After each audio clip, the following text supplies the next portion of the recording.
All right, Josh, welcome to the show today. Thanks a lot for having me, mate. This is exciting. Yeah, super exciting. We're going to learn about the hero's journey in a little bit, but would love for you to first just tell the audience a little bit more about yourself and like what have gotten you to where you are today.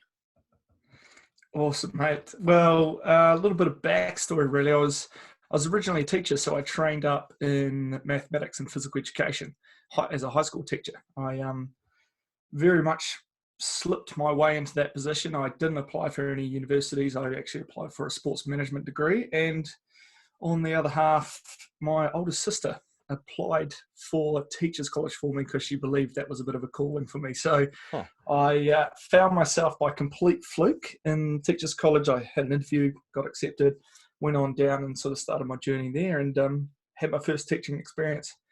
Absolutely loved it. And I thought, hey, this is me. I really enjoy this. So off I went into that realm and studied for the next 4 or 5 years, and then went into my old high school back in New Zealand at New Plymouth Boys High School, which was an experience in itself because teachers stay around for a wee while. But I still remember actually sitting in my maths classroom that I was teaching in, and I had a professional development book called The Winner's Bible by Dr. Kerry Spackman. Mm.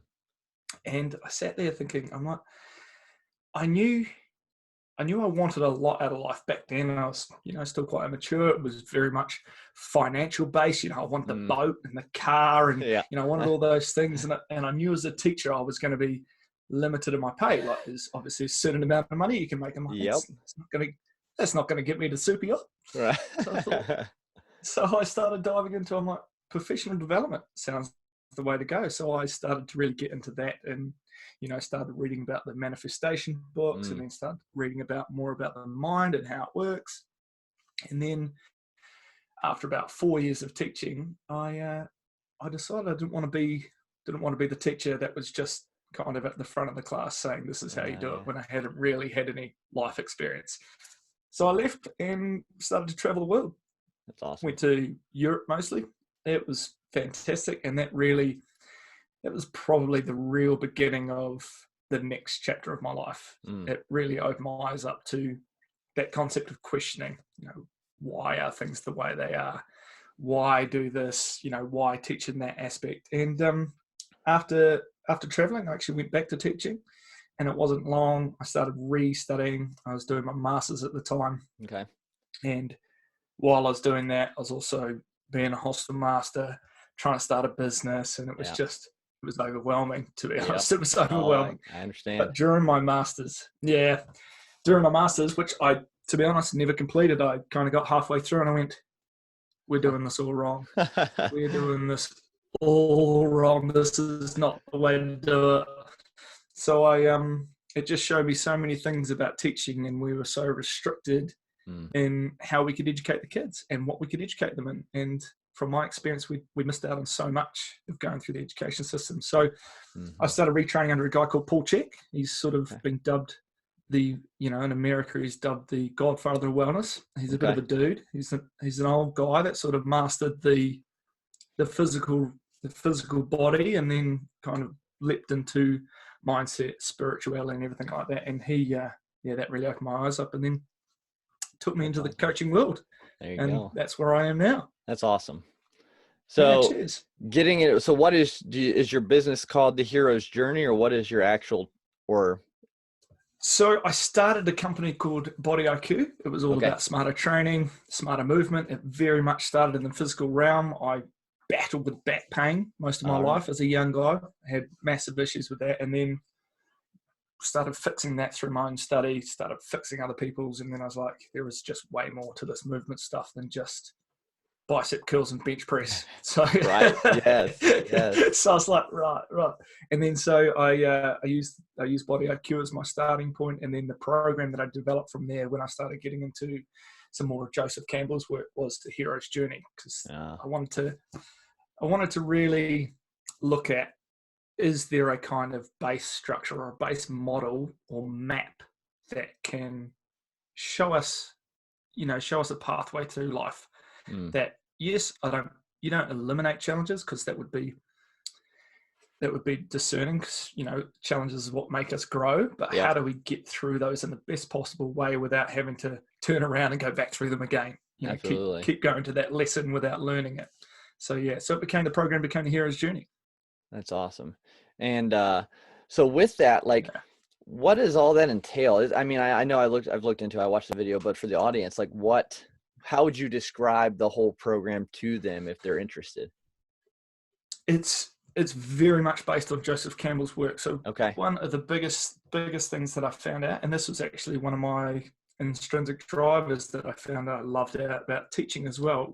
It went back, I'm like, what is it that I love about teaching? And it was that spark when you had a kid, and it might just be maths. You're teaching them something and you can't work it out from that angle, you can't work it out from that angle, and then suddenly you hit the money ball, and they just go, oh, that's it. I get it. And they light up, and it's just, it's just maths. It's just numbers. Right. Yeah. But they loved it. And then I started doing it with like, well, what are you passionate about? What lights you up? And there's that beautiful quote from Harold Whitman, don't ask yourself what the world needs. Ask yourself what makes you come alive, and then go do that, because what the world needs is people who have come alive. Yeah. And it gives me chills every time I sort of go back there. And I was like, okay, so how do we grab a map for people to then find out what they're passionate about, find out what their intrinsic drivers are, what really motivates them, and then connect that with their passion, their love, like not what they like, what they love. And then how do we turn that into something that impacts their lives and impacts the lives of others? And then became the hero's journey. I take them through their challenges. Their shadows are really what challenges are for people. It's that dark space that we don't want to go into, and we really need to look at if we're going to have any kind of success. And that's not just in wealth, but success in what we really kind of are here to do, which is, grow and experience life. Absolutely. So that's really how it works. Yeah. That's so cool. And when you said like finding the shadows, finding that point where almost you forget that those fears or hindrances are there even, and being able to kind of turn that on its head and grow through that. So what do you have a process of helping people find what those might be? Because I'm sure some people have dug them so deep down that they don't even know they're there hardly. Yeah, it's still a process, and it still happens to me. I mean, Well, Monday I was with a very spiritual coach of mine, and I didn't realize I'd found myself perched up on a little pole having a great time, and she just absolutely tore it down, and I had no idea it had developed. And I consider myself quite aware of a lot of things, but it really is helpful to have somebody from the outside and go, hey, what about that? And you're like, oh my gosh, you just pulled a thread. So Paul Chek actually teaches probably one of the most powerful tools, and very simplistic.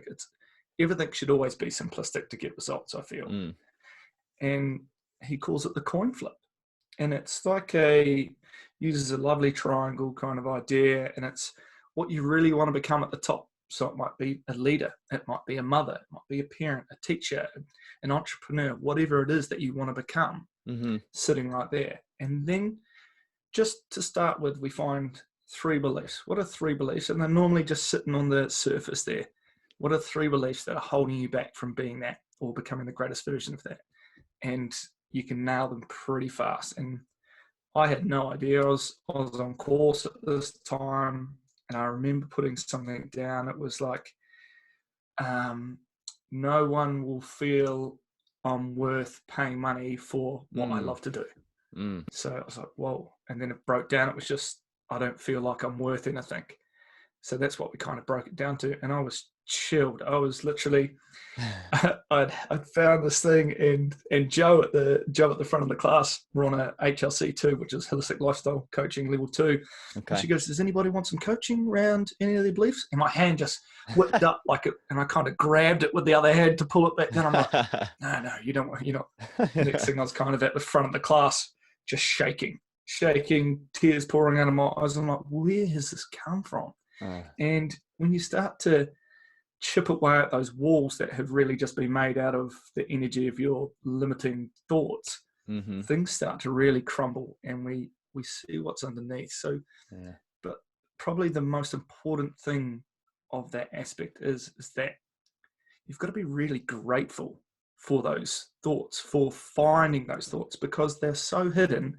And if we Mm-hmm. never find them, we can't experience that growth. Like if you just continually in the comfort zone. But once you've Yeah. found them, it's really, if you can become grateful for that, because you know what you're about to experience is going to be hard, but coming out the other side is Yeah.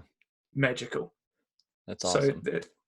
so you take the coin flip. So we used to go, it was as simple as saying, look, thank you very much. I'm really grateful for this coming to my awareness. And then you'd say the negative side. So the yang side, if you want to say, and it'd be, Uh-huh. I don't love myself, or I'm not worthy, or whatever it was. And then you'd flip the coin and you'd move. So you'd walk, because it's all about motion and Uh-huh. emotion, and you're getting going. And then you flip it, and all I could say that felt truthful to me. And I tried to yell out all sorts of other things, Oh, just yeah. yell it so it sounded like it was powerful, but it just wasn't. It wasn't the truth. So all I could say was, I'm opening my heart up for more self-love. That was it. That Hmm. was the first day.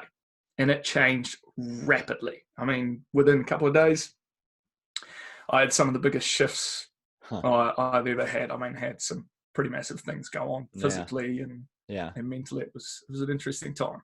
I bet. And I think that's a neat kind of just visualizing it right now, just flipping a coin and just walking away and then proclaiming like the positive that you want to change. And I Yeah, think that just brings up the point of how important it is to like state positive things to ourselves, or towards our goals or whatnot. It's so huge, right? Like, it's massive. It yeah, really is. It's massive. yeah, I think And it, I mean, yeah, go ahead. no, I was just going to say like, that's like the biggest step too, and the hardest step I think a lot of people have is speaking positive things, harder than we would think. It's a funny old world, and I've actually back in New Zealand where I'm from, we have what's called tall poppy syndrome, and it's you pop Hmm. your head above the rest, and someone comes to us, knocks it off, and you grow up with that, and it's like it's good to be humble. Don't get Yeah, me wrong, I right. love the idea of being humble, but I also love the idea of like, yeah, man, I've got this. I've totally got it nailed, and I love that confidence. As a kid, I did not. I used to look up to the jocks, and Uh, I hated that arrogance, that cockiness it almost felt like. But yeah. all it was triggering things inside me because I wanted that. I Mm. was thirsty for that confidence in life. Yeah, and that's a great point, and it makes me like, I know Gary V always talks about like when people give you hate or negativity or when they act jealous of you, usually it's like something internal inside them that they're like lacking or want, Yeah, or a hurt that they're not dealing with correctly. And I think that kind of mimicked that right there about the jocks, how you said. Um, so yeah, looking inside of ourselves in those moments. yeah. It's I think in terms of you're finding those thoughts, other people like we're very lucky to have feelings, and Yes. when you get a feeling or you get what they call triggered by another person, like you said, my judgment of you is just a reflection of myself, Mm-hmm. and those are perfect learning points. Like if somebody pisses you off, what is it inside you that is annoyed, Why? that has Yeah. created that anger? Exactly. Yeah. If we can do more of that, mate, the world is Oh, a beautiful place. Yeah. absolutely. Yeah. Because yeah, we have so much, like we have that light and shine inside us, excuse me, that is trying to shine out. But I always say it's like in a glass ball, but so much of our traumas experiences have started to add all this crud and muck around that our light can't shine through best. And so we have to really work to get rid of all that stuff, chip away at it. Um, and let that light then truly shine. I mean, because there's so much inside that people deal with that they don't even know or know how to deal with. And so yeah, the world could be a much better place, a much happier place, I think. That's a really nice analogy. I like that. Yeah. Like, Yeah. so with that, I guess, how does the growth, what's it like when you've experienced that kind of release, like from your personal story, of recognizing that underlying hindrance to kind of the growth through that? What's that feel like for maybe people who haven't experienced it yet? It comes in different shapes and forms. Yeah. So I'll give you the idea, because that was probably one of my biggest shifts in my life, because it Mm. happened. It was also reflected quite physically. So the next day, like, I expected to have a really good sleep that night because I was so Uh-oh. emotionally drained. It was Yeah. just like, oh, I cannot wait for bed. Got to bed, had the worst sleep ever. Uh, It's like, that was terrible. Where was the goods of that? But then the next day, I went to bed, had a sleep, and I had this dream that I was in the shower, and there was just like a clear shower curtain, and a figure turned up on the other side of the shower, and it was just, there was no face, it was just a figure, and it huh. literally had a knife, and it just stabbed me through the shower curtain and just kept going at me. And Man. instead of being scared or angry, I just went for this hug. It was Huh. very odd. I went for this hug, and I woke up and my stomach was just moving. I was freaking out. I was like, what's going on here? This is just crazy. I was just like, this is, wow. I was still on course at the time, so it was Uh-huh. lovely to have a mentor. And I just Yeah. kind of took it to the side. And I was like, what happened to me last night? Like, what's going on? And she's like, well, it could be an aspect of you literally taking a physical idea of something dying inside you. So an element of that Mm. belief that I had was getting abolished. It was dying. And yeah, it was an interesting time, because 2 days after that, we're finishing up course, and I remember hopping on a plane to go home. And I just had like it was almost like an empathetic kind of feel going on, and I could just feel everything that was going on, but it just felt like a whole lot of sadness, and I was just tears coming out of my eyes, trying to hold myself together on a plane with all these Huh. people. And I'm just going, Yeah. I was sitting in my chair and just put my headphones on. I'm kind of just sitting there, and then just my heart literally just stopped. It just dropped, and I was just like, um, what's going on here? And I counted it out. I was like, 1 and 2 and 3. I'm starting to get worried by this point, and then 4, and then suddenly just bam, my heart. It was like somebody just chucked some wires on you and just pumped you back into life, and the whole Wow. system just reset, and everything was back to normal. I was just like, Whoa. whew, yeah, Wow. whoa. Yeah, so that was probably the biggest experience I've had physically, Man. Yeah. but yeah, it was an interesting time. Yeah. And I bet that sounds like it'd be interesting. I think that's what's hard for some people, because they might start to try to release or work on that inner demon, we could say. But that's the thing, it's not going to be comfortable. Like, we're going to go through maybe not physically things like that, but still emotional, and well, maybe physical, like aches or stress that you get from that, and uncomfortableness. Like, those are things we have to go through at different times in different ways to be able to improve and get to that, following that hero's journey to become the best version of ourselves. And so that's, I think sometimes, I mean, have you seen, is that what kind of keeps people from growing some, is the uncomfortableness they know they're going to go through? Yeah, so that uncomfortableness is, I think that's where the vulnerability of finding like a mentor or wanting Mm, to grow. yep. You may not realize it at the start, but you are asking for a whole lot of pain. That's what you're going to experience. Like, everybody's like, oh yeah, coaching's awesome, it's so fun. I'm like, there is not much fun about receiving coaching. Like, Mm, if you are open and vulnerable, you are going to experience incredible amounts of change. But to do yep. that, you literally have to slay some dragons, and Oh, it's absolutely. it's not always nice. No. But the benefits to you, the benefits to your relationship, the energy that you emanate, the change that not just happens in your own life, but the people who surround you, it's immense. It can sometimes be triggering for other people who are in your life. Right. It has its flow-on effects as well. All right. Yeah, there's so much entailed in that. And I always go back when I heard the hero's journey, and when I thought about what it meant, and just how people can grow and get through things, I always think back, and this could be the nerdy side of me, whatever, is Lord of the Rings. I always go back to Lord of the Rings and Frodo's journey to Mordor to get rid of the ring, and everything, all the processes he's went through. The hardest part to him at the beginning was leaving the Shire. and then it got increasingly more difficult and more difficult and more dangerous and more like tolling on his body. And then finally he broke through, he got rid of the ring, he was able to accomplish that goal, and then live peacefully, with some scars obviously and some remembrance of what happened. But Yeah. like that's what I always go to when I think about like a hero's journey, trying to improve ourselves, and because ultimately it helps other people too.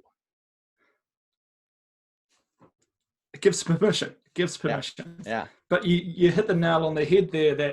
That call to adventure is one of the hardest parts, because what happens is we get the call to adventure and it comes knocking and we say nah, and then it comes knocking again and we say nah, and what ends up happening in our body and in our system, we come into a whole lot of dis-ease. We come into a whole lot of stress, and because we're not listening to what our soul kind of really wants, like our divine will that is going, come on mate, like how many times do you want me to knock before you fall over? Yes. Man. It's really that part. Yeah. And that resonates with me just right now in time. And it's February 2020. So if you're listening to this in the future, went out. But yeah, that's just like so much is going on in my life, like knocking at the door, like, okay, hey, this is what we think you should be doing. Like, and I'm like, do I let go of my safety net here and really let go and take that leap and battle through the hard parts that's going to come with that? And so, yeah, I mean, right on with things going on right now, but so much positive in the future if we can let go of that safety net and really grow. So I guess what would be for people who are trying to improve, to try to start this hero's journey, and I'm gonna put you on the spot, I didn't say this beforehand, but what are 3 things that you would suggest them start doing to begin their own hero's journey? Cool. Well, I think you've probably nailed the greatest piece of advice you'll ever get in just a couple of words, but it's the hardest to almost, you intellectualize it, but to experience it as a whole nother level. And that's that letting go process. Letting go, another word for it is acceptance. Yep. So, like you said, you might have a whole business that you've built yourself around, and you have maybe you've even said, this is my business, and you've attached yourself to that in terms of like, oh, hey, Chris, you do an amazing job of this, and that's what people see you as, which is just, it's so hard to let those things go. Right. And then to be able to release it, release security around it, release all these beliefs, these roles, your whole attachment to it is probably the hardest thing. And that's why the call to adventure is difficult. Yeah. Starting with that, I think having someone who's been through and is on the other side, has gone into what is called the unknown world, and is sort of on his way back with the elixir. Like, yeah, okay, yeah, it's doable. Don't be so afraid. We can do this. Yeah. And that's where the mentor, we have lost. What I've found is that we've lost a mentor, and I think that's why the coaching industry has become such a huge industry, because we have a lot of big body adults. So older bodies with young minds, still in them. There's the 12-year-old still running around in the adult's body. There's a lot of that going on. And I don't claim to be some enlightened wise man, but there is aspects that as we grow older, there was always those people that we could go to that were, they call it getting closer to spirit, and that wisdom was coming back, and they were kind of releasing their bounds to the ego, releasing those shackles. So they really had that wisdom to share with us. And I think we've lost that so much in our world, because we lost what really is valuable to us. We became very, in the West anyway, became very focused on those materialistic things. So it was like, okay, I see that guy with the Ferrari, I'm going to go get mentorship from him because that's what I want. Yeah. And agreed. Yeah. Finding that, if we can do that, you are a million steps ahead of myself. I wish I had less of an ego to be able to say, look, I have no idea what I'm doing. Can somebody help me, please? Because what am I doing starting a business? How am I going to help people? What is going on in this world? And that is the most important thing. And then probably the third thing is get your dream team. Like, your dream team is one of the most important things. Paul talks about it all the time. Like, you've got your overarching dream, which is where you want to go, which if you're Mm. having a call to adventure, you're already heading there. And then you've got to have that support. Yep. Like, you need somebody having your back, because there's going to be days where you're on the floor with tears coming out of your eyes, wondering, why did I give up all the stuff that I had, all that security to pursue this? Like, I'm breaking here, Right. you know, and that dream team is going to be the one that goes, no, we got this. It's going to be good.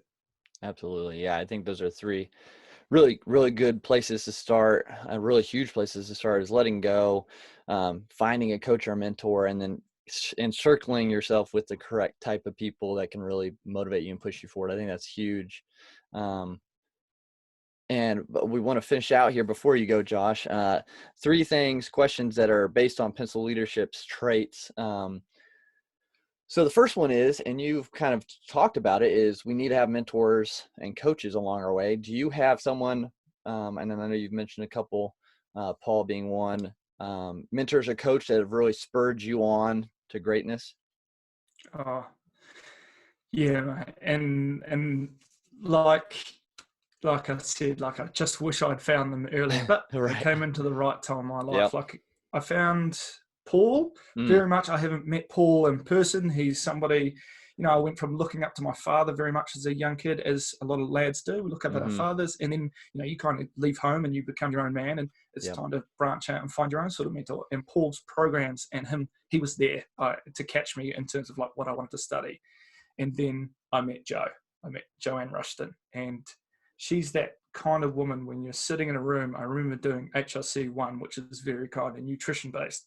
And she walks into the room and just like, whoa, what is that? Like, it's just this power that walks in. And she's that kind of mentor who will smother you in love, like always hold you, but will tell you how it is. And she will break you down. But when she breaks you down, she's there to catch you.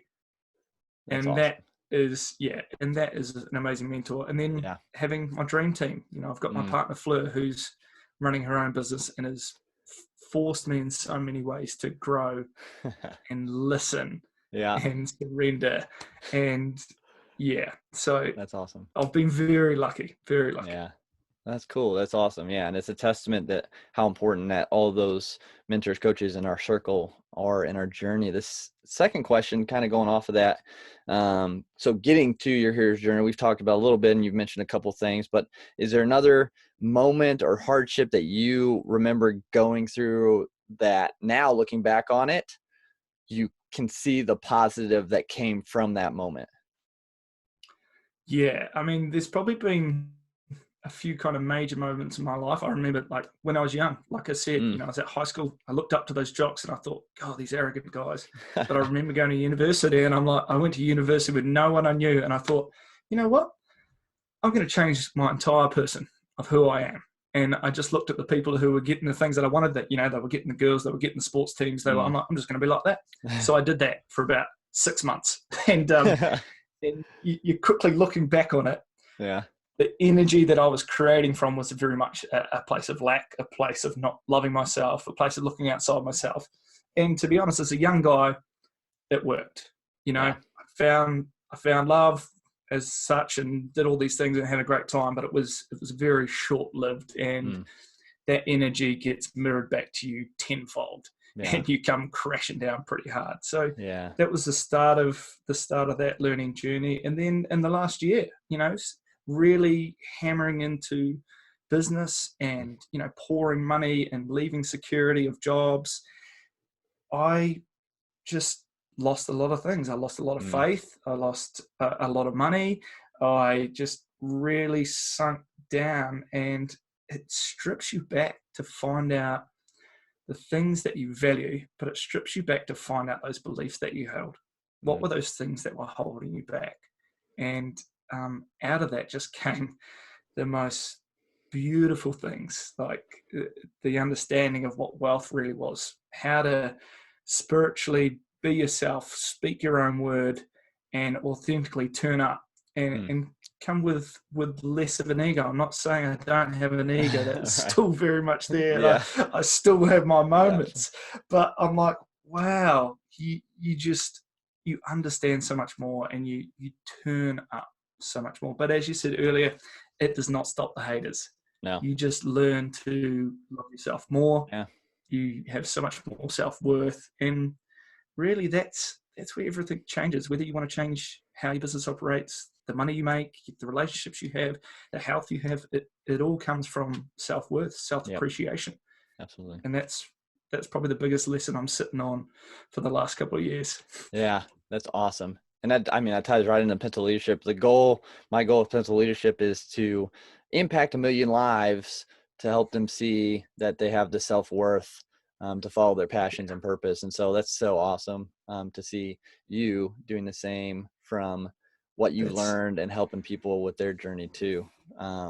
that's a beautiful thing, Yeah, Chris. It really is, I man. it, appreciate it it. warms Yeah. my heart. Yeah. We need more of it. People Right. think there's limited space for coaches or whatever. There's Oh not. yeah, I mean, the exactly. more people out there doing stuff, the better. Yep, for sure. And that kind of brings to the last one with what you're doing. So after your time is done here on earth, you've passed on, you've completed this journey. What do you want people to see as your mark that you left? Yeah, I, I haven't spent much time thinking about legacy until Yeah. you sent me that question, and I was like, what I want people to think of, and probably one of the biggest things of how I live my life. It's quite abnormal. Mm. It's to some people it looks very romantic. To other people it might look completely stupid, and that's probably the biggest thing I want people to understand is that you always have a choice. That's what I'd love to pass on. It's just choice. You've got a choice how you want to live your life, and we are so lucky today. You can almost do any kind of job because Yeah, there's that many people out there with a problem of some sort. absolutely. You have a choice if you want to build a house or not. You have a choice of whether you want to go into debt or not go into debt, or do this career or not do this career, go out with that girl or guy or not. It's just the choices are endless, and I think in a way that is hard, but that's the legacy I'd like to leave. You've That's got a awesome. choice. Yeah, and I think that's beautiful, and people sometimes don't realize it. They just get so hardwired in school and everything. Okay, blah blah blah. You're gonna go get a job. You're gonna work. You're gonna retire. I Yeah. hear it so much time because my background's in health and wellness as people get older. Oh, I'm just supposed to hurt. Oh, I'm just supposed to gain weight and feel this way. And I'm like, Oh no, yeah. no, you don't. And so, yeah, I agree. I think knowing you have the choice to follow your passion and to improve yourself and improve people around you is huge. So, um, Josh, again, so thankful for you coming on the show today and just impacting us with all that knowledge about the hero's journey and how we can start our own, no matter what. So thank you so much. Hey, thank you very much for having me, Chris. It's been an absolute pleasure. It's great to Yeah. connect. Yeah. And real quick, do you want to let people know how they can get connected with you? Oh yeah, great. Like I have an Instagram where I post as many tools and things that I can, share with people, and that's just josh.hamilton.coaching. So Awesome. come on over, throw a couple of comments and likes down there. It's always wonderful to connect with people online. I think we need Absolutely. more of it. Yeah. Awesome, man. Well, again, thank you so much. Appreciate it.